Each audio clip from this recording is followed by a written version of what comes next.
Come on, boys. Chase the adventure. Here we are with Big Sean Cadwallander on the Nevermind Adventure podcast. It's his very first, he's a podcasting virgin, so we thought we'd get him in. Big Sean's a friend of Nevermind from way back.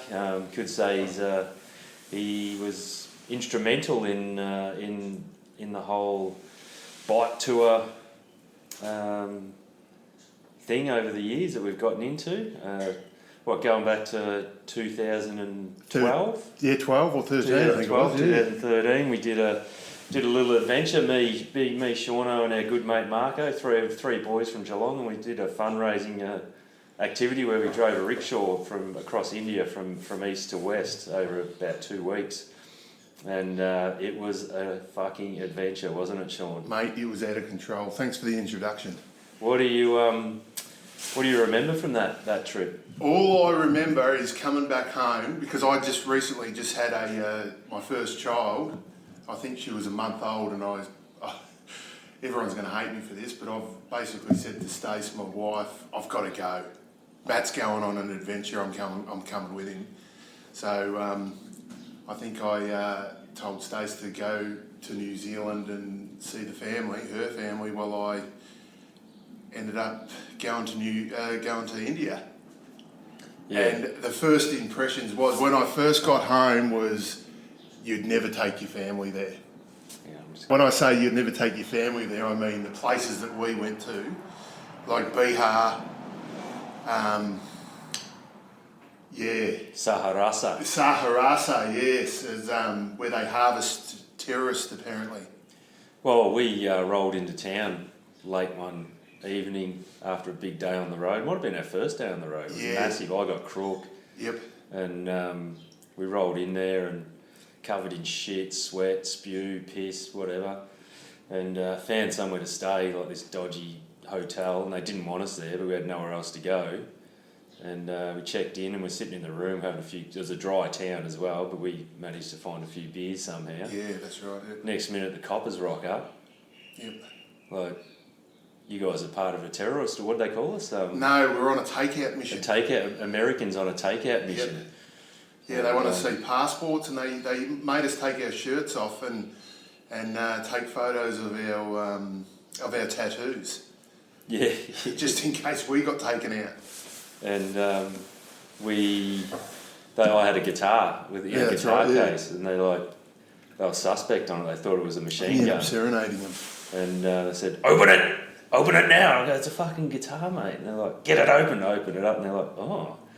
Next minute, the guitar's out. They're like, "Play something." I just started strumming something, and they just saw the smiles on their face. Yeah. And they're like getting selfies with us, and then it was. We snuck. They were like, "Oh, these guys are all right." So we pulled the beers out that we'd hidden behind the bed, the long neck king pictures. They're swigging out of them with us, and we're having a bit of a party in the room, and it was all good. But that was a fair shithole, that place. But that's where the adventure started. But Sean and I have both been mates for probably best part of 30-something years. Yep, that's correct. 30 years, yeah. Grew up on the outskirts of Geelong, riding dirt bikes down the Warm Ponds Creek. I'll just say we'll get a bit of background noise because we're filming in we're recording in the podcast studio in the Nevermind bar in the garage. It's a beautiful sunny day and we've got the door open, so apologies for that, but I don't think it'll detract from the stories that are going to come out, because there's a lot of them, and I'm going to try and get a lot of them out of Seano. So yeah, back in the day we were naughty boys with our dirt bikes and all that, and that's all led us here to touring the world, riding motorbikes. And Seano's done a few local trips with me, helped me out on the Great Ocean Road a few times. Lost a tour group earlier in the year. Yeah, that's right. Yep. Down the Great Ocean Road. That was pretty funny. Which is wasn't my fault. I was a sweep rider, and when the whole crew, besides Matt, goes the wrong way, I have to go and chase them. So Sean, tell us about being a stripper in Japan. Oh, straight out. Well, all right. So, my girlfriend at the time answered an ad to earn, it was 10,000 Australian dollars a month. Yeah. And you met, the job interview was at the Crown Casino, and it was with some Australian woman. In Melbourne? In Melbourne, and she goes, what it is you got to become a stripper in Japan, which was just topless over there because it's illegal. Oh, that's okay then. And of course, my girlfriend at the time said, I'm only going to do it if Sean can do it. Yep. And they were like, well, we need to get photos of you, and I'll have to send them away to the club because there is it's a 2-story club. One story's for women and the other story's for men. Talk up a bit, Sean. We don't want this story getting missed. Yeah, so anyway, so I ended up getting some photos taken of me with my shirt off. And about a month later or a couple of weeks later, they said, there's a job for your boyfriend as well in Honk, I think it was called, which is 4th floor, which was, where women come in and want male hosts. There you go. You've done it all. That's how it all started, Yeah. So that's one I like to bring up at dinner parties when Sean's around. Just, I don't know anyone else has done anything quite even remotely close to that. So that's he's lived a life of adventure. So you're working up in the mines now? Yep, I'm back working away diesel again. Mechanic. Yeah. 2 on, 2 off. On a gold mine, and we're on our second week of R&R at the moment, which I'm struggling to find things to do. So when Matt said, let's do a podcast, I was like, yes! Yep. And he's rolled up in the old Kenworth, so Seano also runs a truck on the side as a bit of a side hustle. Doesn't drive it so much, but it keeps him busy. No, I don't. Keeps him broke. Yeah, it keeps me broke, yeah. And grey hairs. Yeah. So, another story I like to bring out, we might as well just go straight into it. The streaking at the exhibition game in London. Yep, AFL exhibition game. That's correct. So Geelong and Port Adelaide, I think it was 2007 or 2008, had an exhibition match at the Oval. Yeah. And as you can tell, there was lots and lots of Aussies there. All the Aussies around the area went there to go watch it, and it was basically a competition to see who could get on the Oval and do a streak. Yeah. And no one could. And you won. And I was just like, these guys are hopeless. They're obviously they're rookies at doing streaking. Trust the Geelong to get out there. Yeah. And I remember talking to this bird, and she was like going, "Oh, there's another one. They can't get on." I'm like, "They're fucking hopeless." Yeah. And so before she knew it, I had my clothes off, and I was already over the fence and in the middle of the ground, and they couldn't catch me. I actually had to run into the security guards down near the boundary line. I remember seeing Andrew Mackie with the ball in his hand, and I yelled out to him, "Give me the ball, Mackie, I'll kick a goal." And he just looked at me in disgust. Yeah. Wow. And anyway, they ended up shutting the whole match down because the crowd ended up throwing bottles at the security guards. Because the security guards threw me on the ground, they had me on. They were on top of me, and they were punching me in the back of the head. They probably hurt their fists, mate. Yeah, no, I remember the security guards. They were so angry, and they handed me over to the police, and the police asked me what my name was, and I said, "Oh, it's Sean Cadwallander." And he goes, "Mr. Cadwallander, that was one of the funniest things I've ever seen. I didn't think they were ever going to catch you." And they took me, and they took photos of me, and they said, "Oh, you've just got a lifetime ban from the Oval at the moment, and we'll see you later." And just I do believe it made the front page of the Herald Sun in Melbourne. I don't think it made the front page. I think it made the front page of the sporting section, which is at the back. And you were recognised by your ass? Yeah, that's right. My mum. Your mum? My mum rang me about 3 days later saying, "How much is this going to cost?" Right, we got the funny Sean stories out of the way. What are you riding now, Sean? I am riding a push bike. I don't have a motorbike at the moment. Well, you had a KTM. Oh yeah, I do. I fucking hardly ride it. It's just it's too hard. Yeah. At the moment, it's just nowhere to ride. 4 young kids. Yeah, the places, and everyone that rides dirt bikes at the moment knows this. We're going to be turned into criminals soon. Yeah. The way they're going, you can't ride anywhere. Yeah, this is true. Got to go to the ride park. Yeah, that's right. And So you've done a lot of travel. What countries have you been to? So Obviously Japan. Yeah, New Zealand, Japan. I think I've been to 27 different countries. Yeah, the last time I UK checked. obviously. Yeah, the UK, all of Europe. Yeah. A little bit of Dubai. Yeah.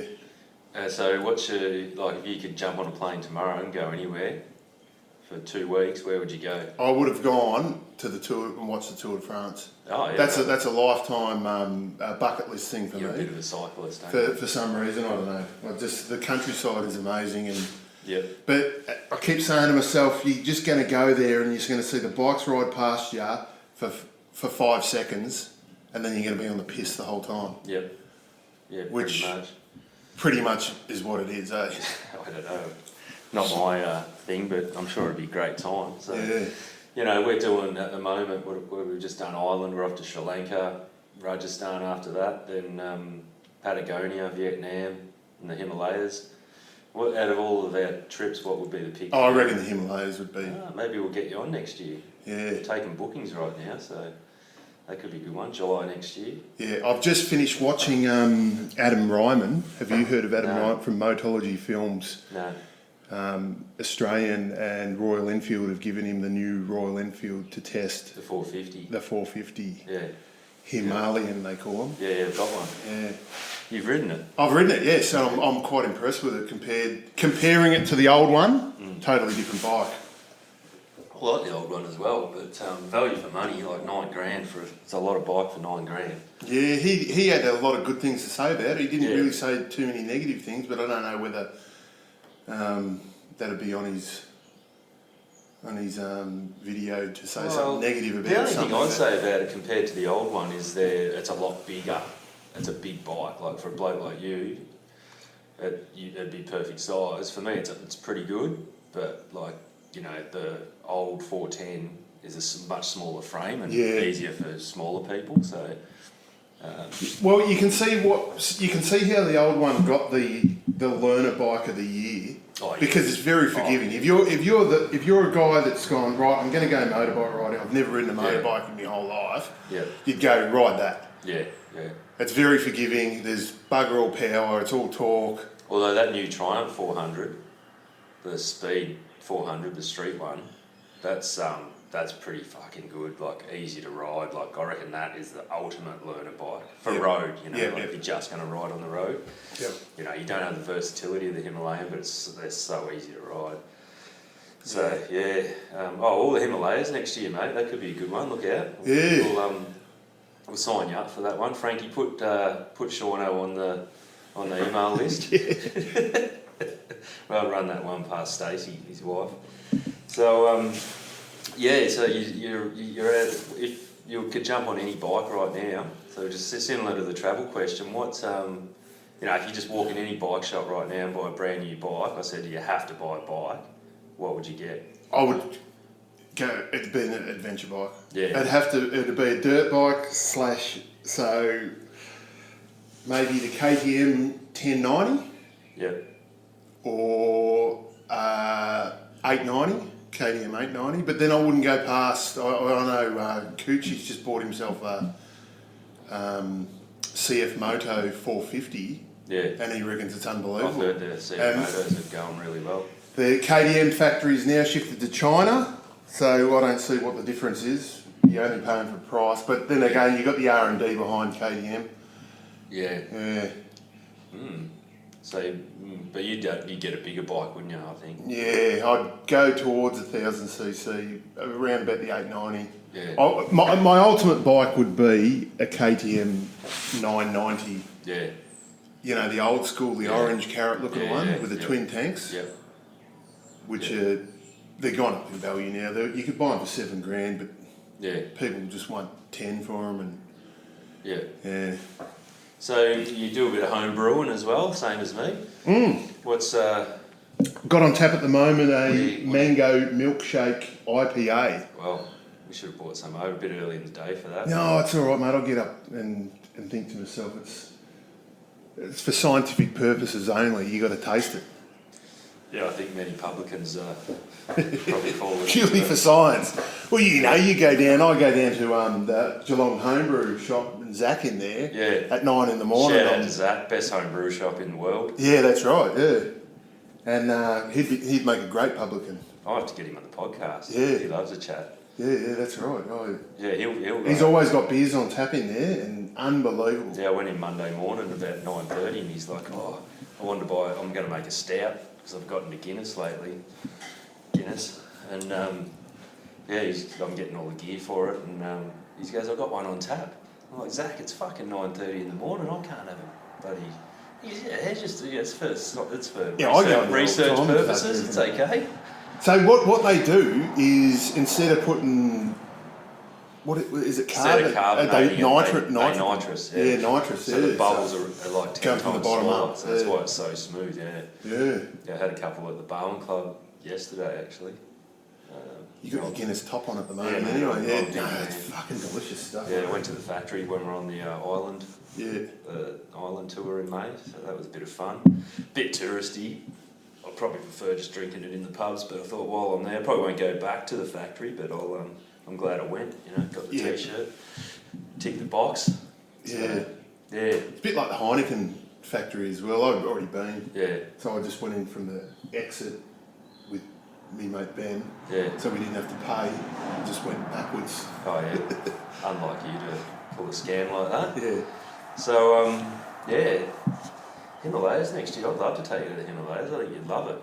Yeah. Up through Kashmir, up over the world's highest roads. Yeah, I don't know how I'd go with the altitude. I think you'll be fine, mate. You've got the lung capacity of bloody, a dinosaur, Yeah, that's right. apparently. Yeah, 7.2 litre lung capacity I've got. Got told that in the last medical. That's got to be some kind of record. Yeah. So, and you're cycling. Tell us about that. Yeah, so... You've hit a new personal best. Yep, so 2 years ago, I got diagnosed with acromegaly. And if people that don't know what acromegaly is, it's a condition where you have a tumour on your pituitary gland, which releases human growth hormone, or prolactin, one of the two. I can't remember what it is, but I had 2 tumours on my the pituitary gland, and thus the reason why I started growing again when I was 40 years old. Yeah. Yeah, which is quite weird. Yeah. Yeah. The first time I noticed it, I was on site, and my feet were killing me, and I was like, fucking, these boots are just killing me. So I went into decon and I found someone else's boots. I thought I must have picked up someone else's boots. Yeah. I went back to the room and I'm like, oh, these are better. And I looked at the size and I'm like, size 14. Yeah. I'm like, never been size 14. I was always size 12 and a half, 13. That's a big boot. Yeah. And that was the first red flag, but didn't think too much of it. And then I saw a doctor over a blood clot, a haematologist. And the first thing he said to me when I shook his hand was like, you got something else wrong with you. Yeah. He reckons you could tell by my jawline, my incredibly good looking jawline I've got. The John Cena. Yeah. Jawline, yeah. Which is quite funny. And I saw the same doctor again about a year and a half later, and I said to him, how did you know? And he goes, because my mother had it. Yeah, and he was a doctor, and he didn't, because it's insidious disease. Yeah. There's slow changes over a long time. Yeah. So anyway, tried to get myself fit and healthy again, because, just started riding a push bike again. I was too heavy to run. As you know, I used to love running. Yeah. Run 2 marathons in Perth. Yep. Every year we'd run the City to Surf, whether it be 12K, 21 or the marathon. Yeah. And was, too heavy to run. My knees were stuffed. I thought I'd just go and buy a bike. Yep. Get out on the bike, and then just ended up being this little bit of a freedom thing. As you know yourself, mental health. Yeah. And exercise is probably the most powerful drug you can have for mental health. Sunlight, fresh air, beach. That's me every morning at the beach. Yep, that's right. Cold showers, cold showers is great. I did a cold shower this morning as well, actually. It was good, Yeah. it can shake you. You're feeling a bit toey or something in the morning, and you're like, it's a bit distracting. Just a cold shower gets rid of that. Oh, yeah, of course it would. My sister always says to me, these people that have ice baths reckon it's invigorating. That's because you nearly killed yourself. Yeah, your body goes into shock, but it's not a bad thing. Yeah. So, any plans to do any travel over the next? I do believe your wife might have booked a trip recently somewhere. Yeah, I think we're going to Thailand, one of the islands, in about, I don't know, end of the year sometime. Family trip. A family trip, yeah, which is just going to be one of them That'd be right. kids clubs and just sit at the pool. What bike did you learn to ride on? It was a RM80 RM80. with twin shocks. Oh yeah. Yeah, with a massive power band on it. Should have kept that. Unbelievable power Rip your band. fucking arms off those things when you're 10 years old. Yeah. And then I think I bought a XT250 off the side of the road on Torquay Road. Someone was selling it. Yeah. And it had the full ag set up. Yeah. It had mirrors. Awesome. Yeah, and the indicators. And I think I was like 16 years old, and I was riding that around like as if I was fully licensed. Yeah. For ages. Oh, that's what you do, back in the 90s, you could get away with that sort of stuff. Yeah. I remember doing a wheel stand on it, and I flipped it, and I was in the paddock, and the carby fell out of it, and I was like, "What the hell does this thing do?" And I just I must go in here. I'll just jam it in there, and I'm like thinking to myself, "How the hell did the thing run?" Afterwards. They're a pretty simple machine, aren't they? Yeah. No fuel injection or electric start back in those days. It was all kickstart. I remember my old DR600 kickstart steel tank. Had that for years. Yeah. Yeah. What about you? Tell the story about your the motorbike fire. Oh, we've told this on the podcast before. Have you? Yeah, if you haven't heard, when I was 14, were you there, were you? No, I heard about Yeah, it. you probably saw the aftermath down the creek and freezing cold winter's day, and I'm on my DR250 down there at the time, ripper bike, fairly new it was. And one thing led to another, and some dickhead put an ignited cigarette packet into the fuel tank, not realising there was a spark on it, to get some fuel out to light a fire to warm up, and it just fucking took off. And we didn't know what to do, and we pushed the bike over, and the fuel went everywhere and just burnt it to a crisp. Oh no! And it was new as well, wasn't it? It was fairly new, yeah.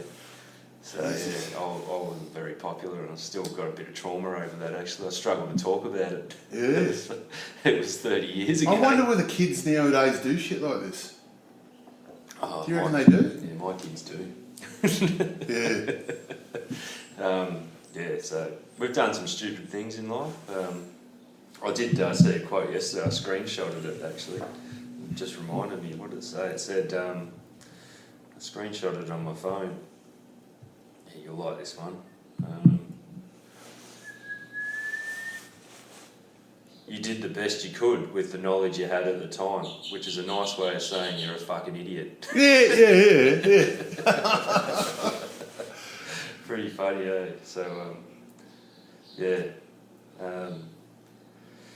I'm guilty of a lot of stupid things. Still are, But you don't, that's how that's how we learn, isn't it? That's right. The cameras, the GoPro's just gone down. That's all right. We've got a bit of footage. So we go back a long way. You lived in London for quite some time. Yeah, I lived with Marco until he got deported. Good friend Marco from Geelong, we grew up with as well. Yeah. Yeah. What did he get deported for? He went back to Australia, and then he left all his stuff in England, and I ended up getting tickets for the Isle of Wight Festival. Ran out, I think. Yeah, his visa ran out. I ended up getting tickets for the Isle of Wight Festival and said, come back for the weekend, go to this festival. Yeah. And, he never turned up at all. Never got off the plane, I don't. Oh, he did get off the plane. Yeah, they got him and put him in immigration. Yeah, when he flew to London and back in a weekend. Yeah. I remember that, yeah. He's a wild man as well. There must be something in the water in Geelong, I think. Yeah. Yeah, so what's your highlight of living in London? Like, Don't know, it was nothing you want to put on record? No, not really. It's Parties? It's pretty much a shithole anyway. But I like London. Yeah, I know. It'd be hard to live there. I work night shift, so I saw some things going on. The dark side of The London. dark side of London, yeah. Yeah, right. Yeah, okay. Which was all right at the end of the day. I worked with this English guy that was a proper punk. Yeah. Yeah. Yeah, right. Yeah. Old school. And we used to play punk Down music. the mohawk? Yeah. Yeah, right. Coloured hair. Yeah. We used to play punk music at like 1 a.m. as loud as, and because Dagenham Motors was a big truck giant. Yeah. The gates were locked. They couldn't work out where the music was coming from.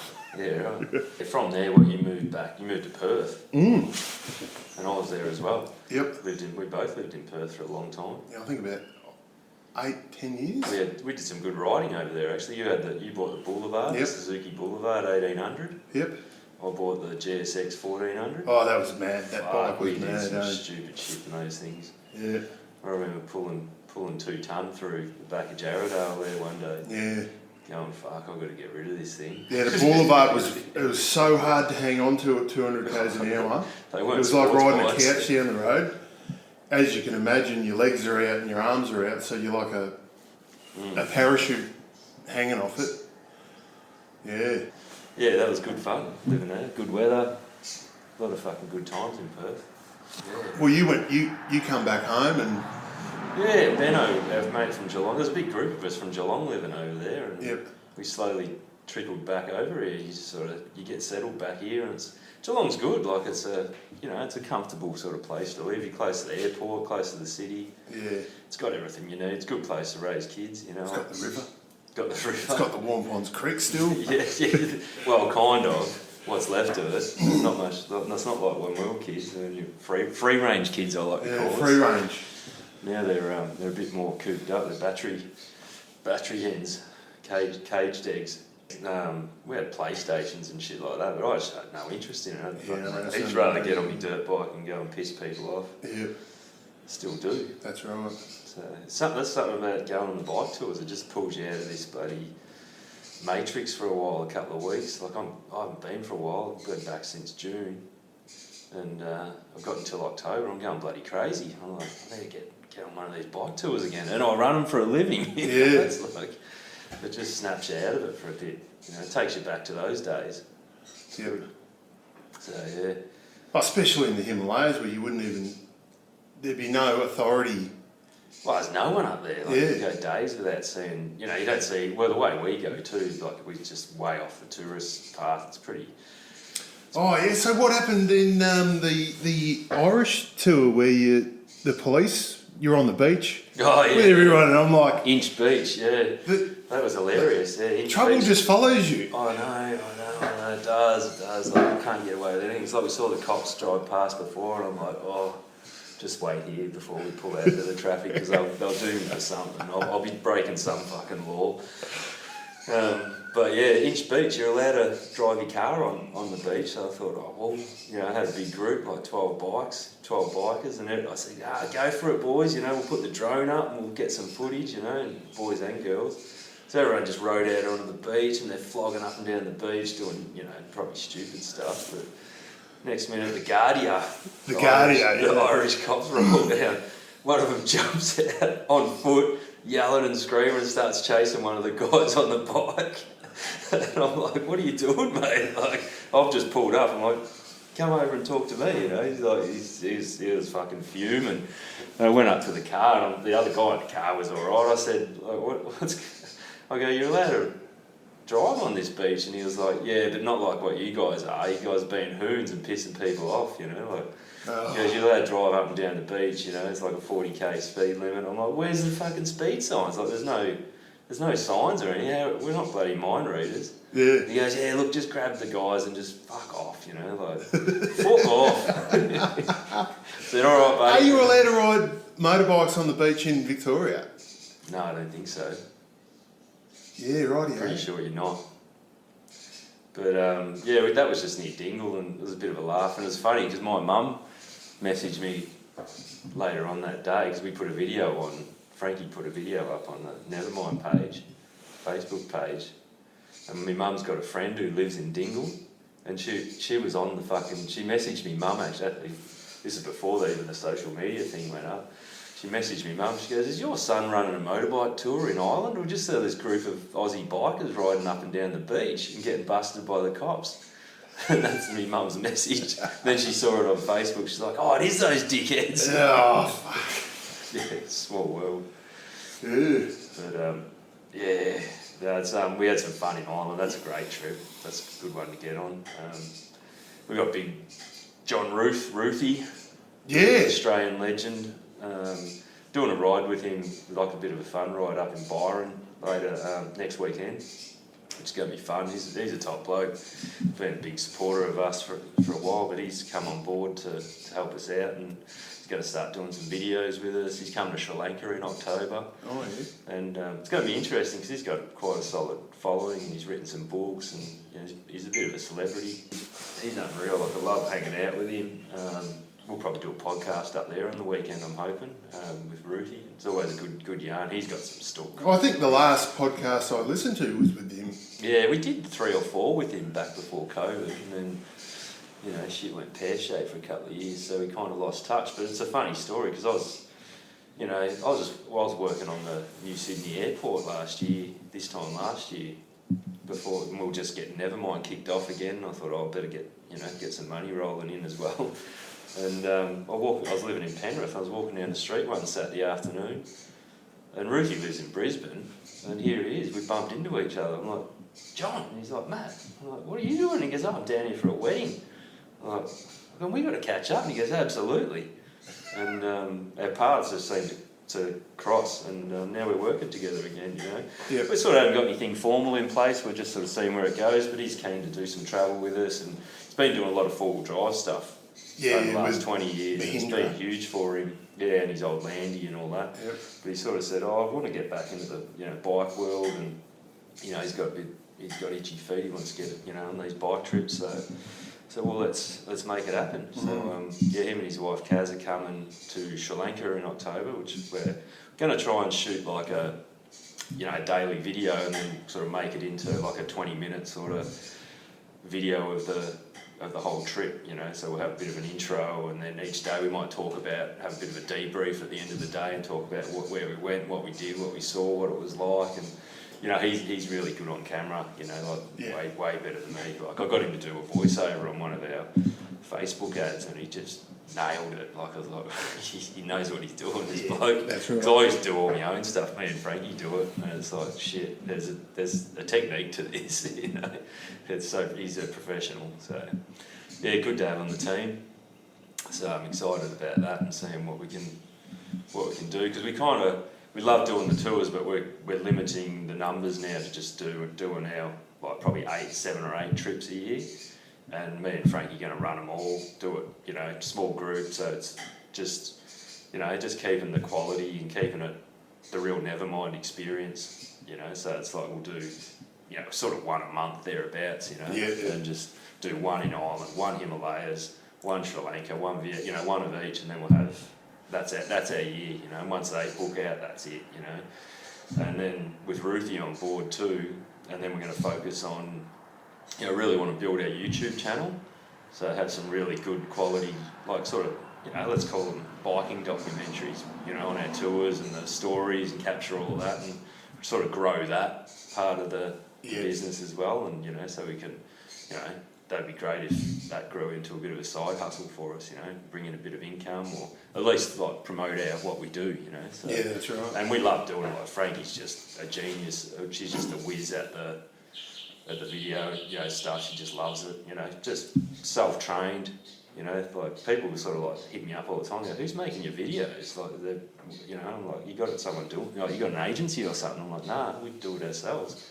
Like, fucking really professional. Just getting so good at it and getting better all the time.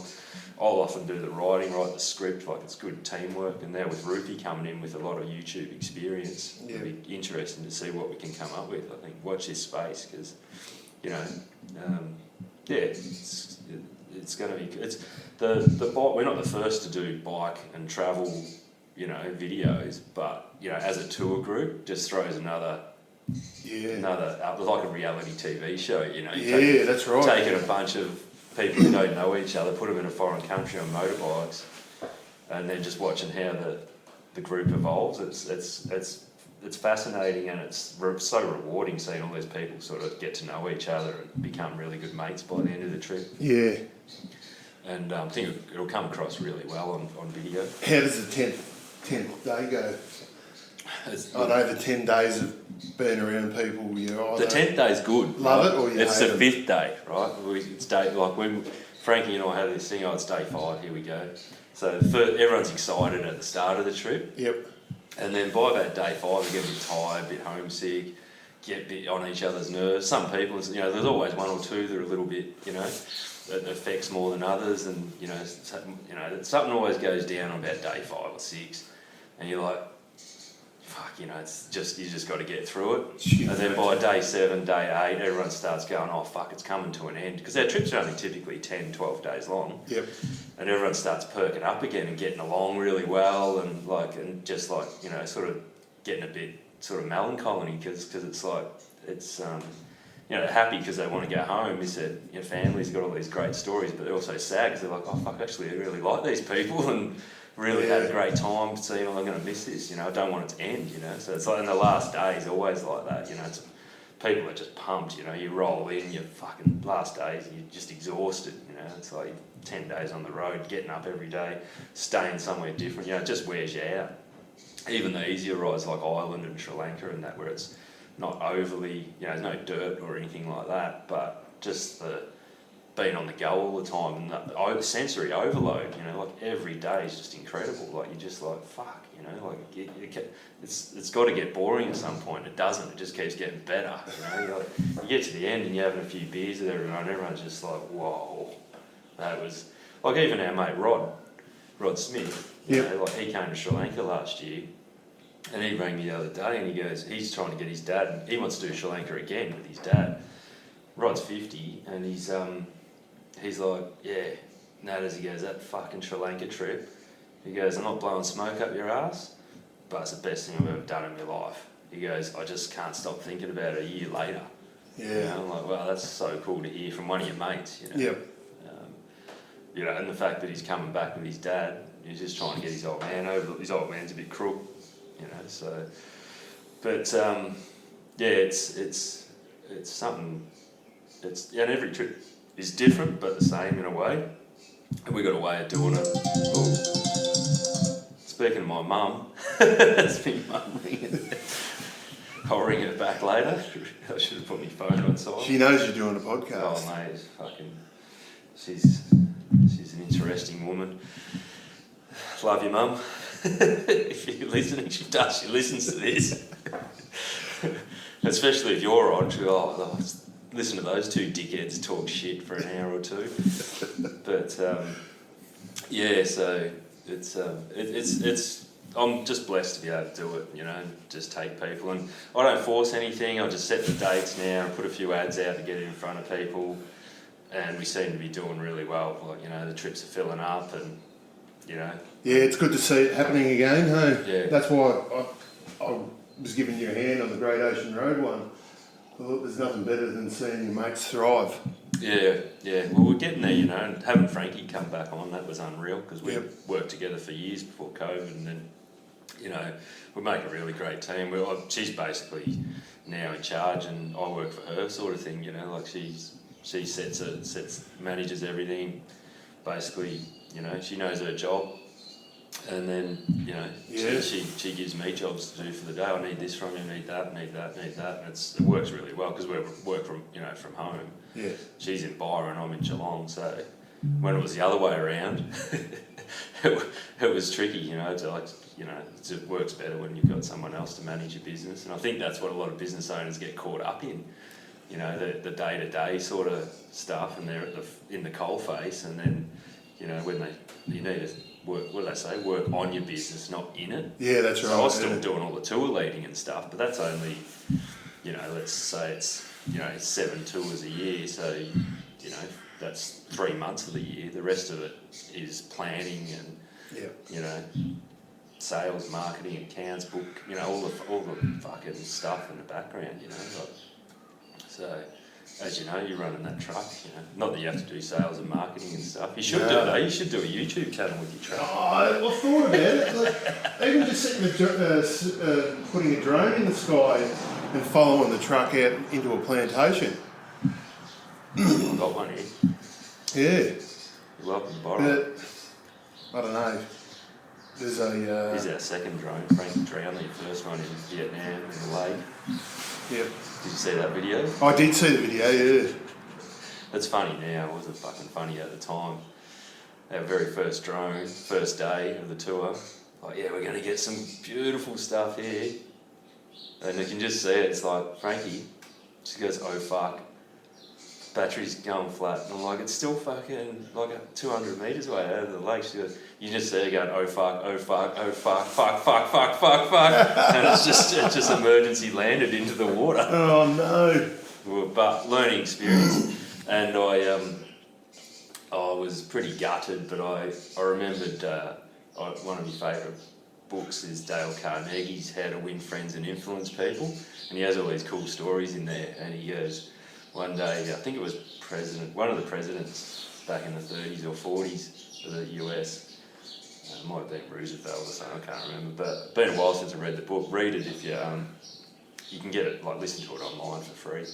But yeah, one of the presidents went up in a light aircraft to go to a meeting somewhere, and the engineer put the wrong fuel in the plane, and they got up and had to do a crash landing. And no one was hurt, no one was killed or anything, I don't think. The president was all right. And the engineers, it was a junior engineer, like a trainee, sort of in the shed. And the president's just marched out there, and everyone goes, oh, he's going to fucking kill him.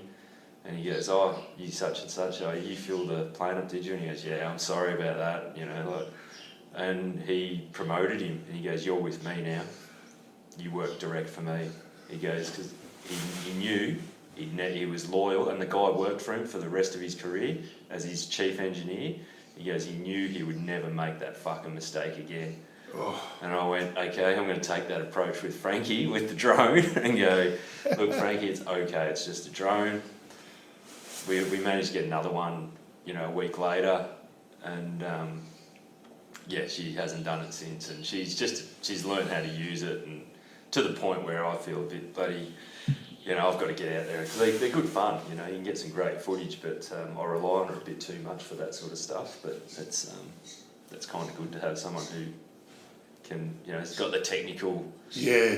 Well, it's not about knowledge; it's more about, you know, patience. You know, it's like I'll nut it out, but I lose patience with the shit. And I think that's just because we're a bit older, as much as I hate to admit it. But yeah, so. But yeah, so moving on, Seano, we'll try and get you on the Himalayas next year, I reckon. Yep. That would be it'd be really cool. I'd love to, personally, it'd be a good, and it'd be almost, more than 10 years since you went to India. Yep. So should bring Marco as well. Oh, he's hard to get. Yeah, I should, yeah, you know. Yeah, but, you know, yeah, that'll be good. Let's work on it. Yeah, we'll work on it. Get a few of the boys, maybe Brett, you know, a bit of a Geelong crew on the tour, it'll be good. There's a few bookings on there already, like really, really good guys that haven't met yet, but just chatted to on the phone. Very, very cool people. What, from Geelong? Nah, one guy's from Melbourne, I think there's one guy from Perth. But yeah. Oh, yeah. Yeah, so I'm looking forward to it. It's cool meeting all these people from all over. They're all bikers from everywhere, and bikers are, especially bikers that travel. They've all got stories. They're all fun. They're all interesting. Yeah. Very rarely do we get someone that's a pain in the arse. Couldn't tell you the last time. So It's quite funny when we go motorbike riding out the bush. You're taking your bikes off the trailer and all that, and someone else's, you don't even know them. Yeah. And it's like they start talking to you, and it's like you've known each other for like 15 years. Yeah.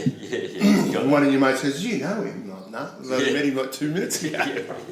Yeah, you got that thing in common, haven't you, straight away? So, yeah, that's the thing, is that thread between everyone, and we're all connected, on a bloody, on another level, I think, So it's people. I believe people are good. Generally, Yeah, same with me. Yeah. So, on that note, you're a good bloke, Sean, good mate. Thanks for joining me on the podcast. I think we've clocked over a pretty good chat there. So, been a while. I've been a bit rusty, I think. I want to do this every week, so I'd love to get you back on next time you're down, maybe, and we can continue it. Because this one was totally unscripted. Yeah. How many minutes have we been speaking? I don't know. I haven't been timing it. It doesn't come up on my garage there, but about an hour. Oh, yeah. So an hour's good. Yeah. We'll have a few beers. We'll next think time. of It'll be about 3 hours. think of some things to discuss. World events. Oh, mate, you and I didn't want to get you started. I deliberately I don't know. Yeah. Deliberately steered you away from world events because I'm like, I know how passionate you are about some of this stuff. And look, again, I don't really disagree with you, but I try to put my head in the sand a bit. When it comes down to podcasts, yeah. Anyway, on that note, everyone, so we'll be up in Byron Bay next week. Thanks for listening. We're taking bookings, just opening up the bookings for the Himalayas for July next year. We're just doing the one trip, and it's the big 18-day one, so it's a ripper. You're going to go all that way. You're probably only going to do it once in your life, so you may as well do it properly. So I'll be there, Big Seano will be there. Might even see if Ruthie wants to come. So that'll be a good one, and I'd like to get Frankie along to bring the drone because we haven't shot any footage up there for quite a few years, so that'd be awesome. So www.nevermindadventuretours.com.au. If you've got any questions or comments or anything, you can email me, matt@nevermindadventuretours.com.au, and we'll see you next time.